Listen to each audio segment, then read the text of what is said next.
15th August రోజు జెండాకు పోయి కనీసం ఒక 2 నిమిషాలు ముఖం కడిగినా కడగకున్నా స్నానం చేసినా చేయకున్నా ఉదయం 6:30కో 7 గంటలకు పోయి అక్కడ జెండా ఎగరేసే దగ్గర లేచి ఒక సైల్యూట్ కొట్టి రమ్మన్నారు. స్నానం చేసి పూజ చేసుకొని బొట్టు పెట్టుకొని రమ్మని లేవరు. జాతీయత, హిందుత్వం, భారతీయత ఈ పదాలన్నీ కూడా బీజేపీ నుంచే కనిపిస్తూ ఉంటాయి. మిగతా పార్టీలు ఏవి కూడా మాట్లాడవు ఆ విషయాల గురించి. నేను ఏ పార్టీ ఏం మాట్లాడుతుందని అంటలేదు, వ్యక్తికి ఉండాల్సిన బాధ్యత గురించి మాట్లాడుతున్నాం. లక్షల మంది ప్రాణాలు పోడగొట్టుకొని కుటుంబాలను రోడ్డు మీదేసి చనిపోతాం ప్రాణం పోతుందని తెలిసి కూడా యుద్ధం చేసి బానిస బతుకన్నా చచ్చింది నయమనుకొని కష్టపడి స్వాతంత్రం సంపాదించి పెడితే కొన్ని లక్షల మంది చచ్చిపోతే కోట్ల మంది ఇలా ఆ జెండాకు దండం పెడేందుకు సిగ్గు అనిపిస్తుంది, టైం పడతలేదు. పోయి కనీసం అన్నారు. అదే సండే వస్తే మటన్ షాప్ కాడ చికెన్ షాప్ కాడ మాత్రం డబ్బాలు పట్టుకొని గంటలు ఉంటారు. ఇంకా ఇక్కడ బాగుందిరా మన కర్మన్ ఘాట్ల అని డబ్బా పెట్టేసేస్తారు పొద్దున వరకు. ఇదేం పద్ధతి అండి? అంటే ఆడ 2 గంటలు నిలబడతావు కానీ ఇక్కడ 2 నిమిషాలు నీకు ఫ్లాగిస్టింగ్ పోరాదా?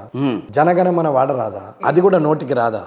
ఏం లాభం దానికి? మొదటి నుంచి మీరు బీజేపీ సిద్ధాంతాలకి కట్టుబడిగానే ఉన్నారా, లేకపోతే సామాజిక బాధ్యత గురించే మాట్లాడుతున్నారు? నేను కాదనట్లా, కానీ మీ ఐడియాలజీ బీజేపీ ఐడియాలజీతో, లేకపోతే హిందుత్వ ఐడియాలజీనో, లేకపోతే ఆర్ఎస్ఎస్ ఐడియాలజీ ఈ రకంగా నడిచిందా, లేకపోతే నిజంగానే మామూలుగా ఒక సోషలిస్ట్ నా కుటుంబానికి పోషించుకోవడానికి ఏ కష్టం పడ్డా తప్పు లేదు, కానీ నా కుటుంబం బాగుపడాలని ఎదుటోని కుటుంబాన్ని నాశనం చేస్తే తప్పు అంటున్నాను. ఓకే, నా ధర్మాన్ని నేను కాపాడడానికి నేను ఎన్నన్నా చేయొచ్చు, ఎదుటోని ధర్మాన్ని ఎదుటోని మతాన్ని కించపరిచే అవసరం లేదు.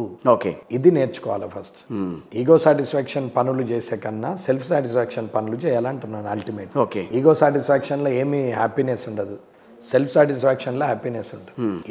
ఈగో సాటిస్ఫాక్షన్లో ఎదుటోని పెయిన్ వల్ల సంతోషం వస్తుంది. ఓకే, సెల్ఫ్ సాటిస్ఫాక్షన్లో ఎదుటోని సంతోషం వల్ల సంతోషం వస్తుంది. సామాజికంగా మీరు ఎంత చైతన్యంగా ఉన్నారనే విషయం అర్థమవుతుంది. ఇక్కడ బీఆర్ఎస్కి సంబంధించి చూస్తే కనుక ఇక్కడ ఒక చిన్న విషయం మనం మాట్లాడుకోవాలి. బీఆర్ఎస్ని ఓడగొడతాము, మేము అధికారంలోకి వస్తామని చెప్పిన బీజేపీ ఆ తర్వాత చతికిలు పడిపోయి ఏమీ చెప్పలేక, దానికి ఆన్సర్ ఇవ్వలేక కాంగ్రెస్ పార్టీకి చేజేతులా తనకున్న అస్త్రాలన్నీ వాళ్ళ చేతికి ఇచ్చింది. అవునా కాదా? నిజమే, నేనే ఓపెన్గా అంట, దాంట్లో ఏముంది, పార్టీ నన్ను తిట్టినా అంటాం. వాస్తవంగా ప్రభుత్వం ఏర్పాటు చేసే దిశగా ప్రయాణం చేస్తున్నటువంటి వాళ్ళం సడన్గా ఆగిపోయేసరికి అవతల పార్టీ పికప్ అందుకుంది. నేను అందుకనే అడిగాను మిమ్మల్ని, మీరు ఏ వర్గానికి చెందినవారు? ఏ వర్గం కాదు, నేను పార్టీ చేసిన పొరపాటే చెప్తున్నాను. మేము అందుకోలేకపోయినాం. ఆ యాంటీ బీఆర్ఎస్ కర్ణాటకలో మీకు వచ్చిన దుష్ఫలితాలు తెలిసి కూడా ఆ ఫలితాలను ఎదుర్కొన్న తర్వాత తెలంగాణలో మళ్ళీ పునరావృతం చేసుకున్నారు. కర్ణాటకకు పోయి కర్ణాటక రిజల్ట్ వల్ల తెలంగాణ మీద ఎఫెక్ట్ పడ్డదని మాట్లాడేందుకు, మరి అదే ఉత్తర తెలంగాణ మీద పడలేదు. మరి ఆ ఎఫెక్ట్ మరి 8 సీట్లు. ఉత్తర తెలంగాణలో మొదటి నుంచి పార్టీ వేరుగా ఉంది కదా. ఎవరన్నారు? బీజేపీ ఎక్కడిది అక్కడ? ఇవాళ 7 సీట్లు ఎట్లా వచ్చినాయి? అక్కడ ఎక్కడిది బీజేపీ? ఏముండే ఆడ బీజేపీ? ఆడుండే ఓ మున్సిపల్ చైర్మన్ ఉండేనా, లేకపోతే జడ్పీటీసీ ఉండేనా, లేకపోతే ఏముండే? ఇవాళ 7 ఎట్లా గెలిచినాయి అన్న? మీరు అనుకున్న బీజేపీ ఇక్కడ ఏ రకంగా పావులు కదిపిందో అది బూమరాంగ్ అయి కాంగ్రెస్ పార్టీకి అది కలిసి వచ్చింది. ఇక్కడ పావులు కదిపింది లేదు, బూమరాంగ్ అయింది లేదు, ఉన్న రంగు ఊసిపోయింది అంతే, ఏం లేదు. ఇక్కడ మేము ఏదైతే గెలవాలనే దిశగా ప్రయాణం చేస్తున్న సమయంలో అది మేము చేసుకున్నటువంటి చిన్న పొరపాట్ల వల్ల అవతల పార్టీకి అవకాశం వచ్చింది. 2 వ్యక్తులు పరిగెత్తుతుంటే ఒక వ్యక్తి ఒక క్షణం వెనక్కి మరి చూసే లోపల పక్కనున్న వ్యక్తి 10 అడుగుల దూరం ముందుకెళ్ళిపోయాడు. ఇంతే తప్ప ఇక్కడ జరిగింది ఏమీ లేదు.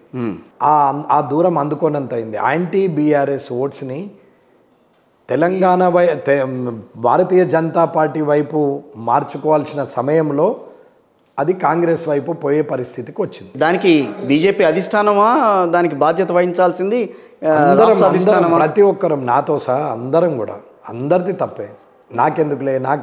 నాకెందుకులే ఎవరంతల వాళ్ళు ఎవరమంటే ఏమదో ఎవరమంటే ఏందో అనుకొని ఎవరి మనసులో వాళ్ళు పెట్టుకొని ఎవరి జాగాలో వాళ్ళు ఇదే ముక్కుసూటితనం ఆ రోజున అదే రకంగా ఇవాళ నాతో చెప్పినట్టుగానే మీరు అధిష్టానం ముందు చెప్పారా ఆ మాటని? నేను చెప్పిన తర్వాత మీకు సీట్ వచ్చింది, తప్పు జరుగుతుంది, ఇది తప్పు జరుగుతుంది, పొరపాటు అవుతుంది అని అన్నాము. కానీ అనే స్థాయి చెప్తే వినే స్థాయి ఎక్కడుంది? ఇప్పుడు ఒక స్థాయి కూడా కావాలి కదా. ఇవాళ నన్ను ఎందుకు పిలిచారు? వెంకటరమణారెడ్డిగా పిలిచిరా, ఎమ్మెల్యేగా పిలిచిరా? ఎమ్మెల్యేగా పిలిచాను, వెంకటరమణారెడ్డి గారు కూడా ఎమ్మెల్యేల 119 మందిలా అంతమంది ఉన్నారు, నన్నెందుకు పిలిచారు? అంటే నాలాంటి వాళ్ళను నలుగురిని పిలవచ్చు, నన్ను ఎందుకు పిలుస్తున్నారు? డిఫరెన్స్, ఆ డిఫరెన్స్ కనపడలేదు, నన్ను నమ్మలేదు వాళ్ళు. ఇవాళ డిఫరెన్స్ కనపడింది, నమ్ముతారు, చెప్తాం కూడా, డైరెక్ట్ కూడా చెప్పినాం. అప్పుడు అదే వంట చేసింది తల్లి, ఓకే, ఇప్పుడు అదే వంట చేసింది తల్లి. కానీ అప్పుడు నాకు ఆకలి కాలేదు, రుచి తెలియలేదు. ఇప్పుడు విపరీతమైన ఆకలి మీద ఉన్న బ్రహ్మాండమైన రుచి వస్తుంది కదా. కానీ వండిన తల్లి మాత్రం ఒకటి, ఓకే, సేమ్ వంట సేమ్ పర్సన్ చేసి. ఓకే, కానీ మన ఫీలింగ్ లో తేడా ఉంది, ఆ తేడా వల్ల రుచి తెలియలేదు. ఓకే, ఇవాళ నేను ఎమ్మెల్యే కాబట్టి మీరు పిలిచిరు. ఆ ఎమ్మెల్యే ఇద్దరు ముఖ్యమంత్రులు, కాబోయే ముఖ్యమంత్రి, ఓడిపోయే మాజీ ముఖ్యమంత్రి అనే దాంట్లో ఐడన్ పిలిచిరు తప్ప వేరే స్పెషల్ ఏం లేదు రమణారెడ్డి. అదేం లేదు, రమణారెడ్డికి లేదు. నేను చెప్తున్నాను కదా, అది నేను ఆనెస్ట్గా ఒప్పుకుంటా. వాళ్ళిద్దరు రావడం వల్లనే కామారెడ్డికి ప్రత్యేకత వచ్చింది. వాళ్ళిద్దరు ఓడిపోవడం వల్లనే రమణారెడ్డి గెలిచిండు అనేది ఒక ఐడెంటిటీ. ఎట్లా గెలిచిండు? ఐడెంటిటీ నా ఉద్దేశంలో అది మొదటి ఐడెంటిటీ, ఒక్కటి కాదు, మొదటి ఐడెంటిటీ. ఎట్లా గెలిచిండు అనేది ఒక క్వశ్చన్ రైజ్ అయింది. అప్పుడు తెలిసింది, అరే మద్యం పెట్టకుండా, నోటు ఇవ్వకుండా హానెస్ట్గా గెలిచిండు అనేది వచ్చినాక అది రేజ్ అయింది.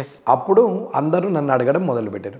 మరి ఇదే అడగడం మీరు ఏమనుకోనంటే, ఎలక్షన్కి ముందు మేము పెయిడ్ ఆర్టికల్ ప్రమోషన్ చేస్తాము, 3 లక్షలు 5 లక్షలు అని మెసేజ్ పెట్టిన వాళ్ళు కూడా ఉన్నారు. వాళ్ళందరూ వచ్చి మళ్ళీ నా ఇంటర్వ్యూలు తీసుకున్నారు. మరి బిఫోర్ ఎమ్మెల్యేకి ఆఫ్టర్ ఎమ్మెల్యేకి తేడా ఏంటి? ఇది ఏం అనలేము దానికి. అది బిజినెస్, ఇది ఒరిజినాలిటీ. ఇప్పుడు ఇది కూడా బిజినెస్ ట్రెండ్ ఉంది కాబట్టి నడుపుతున్నారు అంత. ఇప్పుడు ప్రోడక్ట్కు క్వాలిటీ ఉంది, ప్రోడక్ట్కు డిమాండ్ ఉంది. సో సిగ్నేచర్ స్టూడియోస్కి మీ ట్రెండ్ని ఉపయోగించుకుందామని వచ్చారా, లేకపోతే? రెండు ఉన్నాయి ఇందులో. సిగ్నేచర్ స్టూడియో నన్ను ఇంటర్వ్యూ చేయడం వల్ల మీకు లాభం జరుగుతుందని పిలవచ్చు. రెండోది నా స్వార్థంగా ఉంటుంది. నేనేది చెప్పాలనుకుంటున్నానో జనానికి మీ ద్వారా చెప్పడానికి వచ్చినాం నేను కూడా. మరి ఇదే ఎలక్షన్ కన్నా బిఫోరు నేను చెప్పొచ్చు కదా పెయిడ్ ఆర్టికల్ చేసి. చెప్పలేదా? నేను చెప్పలేదు. ఎందుకు చెప్పలేదు అంటే దానంతలా అదే ఐడెంటిటీ రావాలి. Promotion is promotion. అది ఫాగ్ లాంటిది, అది ఎండ రాగానే పోతుంది, చలి పెట్టంగానే వస్తుంది. దానితో మనకు సంబంధం లేదు. పర్మనెంట్గా ఫ్యాక్ట్ తెలవాలి. ఫ్యాక్ట్ తెలవాలంటే వర్త్ తెలవాలి. వర్త్ తెలవాలంటే గెలవాలి. గెలిచినాకనే వాళ్ళే వస్తారు అనుకున్నాం. అదే జరిగింది. నేనేం అట్లని గెలవకముందు రమణారెడ్డి ఎట్లున్నాడు, ఇప్పుడు కూడా అట్లన్నాడు. ఇంకా బాధ్యతగా ఉన్నాం. ఎందుకంటే నిన్న 3:30-4 గంటలు మీడియా పాయింట్ దగ్గర ఉన్న ఎమ్మెల్యేలంతా వేరు కార్లన్నీ పోయినాయి. నా కారు ఉంది, నేను ఒక్కనుండే, మీడియా ఉంది. మొత్తం మంది నిన్న 40 టీవీలు అడిగితే 40 టీవీలకు ప్రతి ఒక్కరికి 10 నిమిషాలు. ఎందుకు అంటే వాళ్ళకి ఎంత అయితే రమణారెడ్డితో ఇంటర్వ్యూ తీసుకోవాలనేది ఆలోచన ఉన్నదో అంతకన్నా ఎక్కువ స్వార్థం నాకుంది. నేను అనుకున్న పని, నేను చేసిన పని, నేను ఏదో ఆలోచిస్తున్న విధానము ప్రజలకు అందాలి. ప్రతి జిల్లాకు పోయి, ప్రతి కాన్స్టిట్యున్సీకి పోయి, ప్రతి ఊరికి పోయి నేను డప్పు కొట్టలేను.